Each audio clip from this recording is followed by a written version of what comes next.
You ask Tiger to solve. This deals with linear equations with one unknown.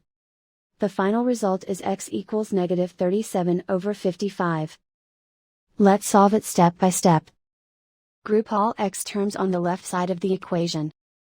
Add 33x to both sides. Group like terms. Simplify the arithmetic.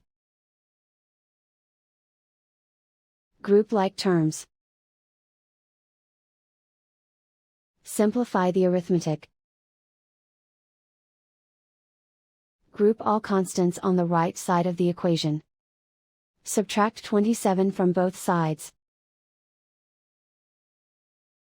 Simplify the arithmetic.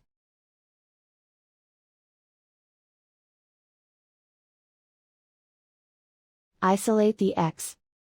Divide both sides by 55. Simplify the fraction. And so the final result is x equals negative 37 over 55.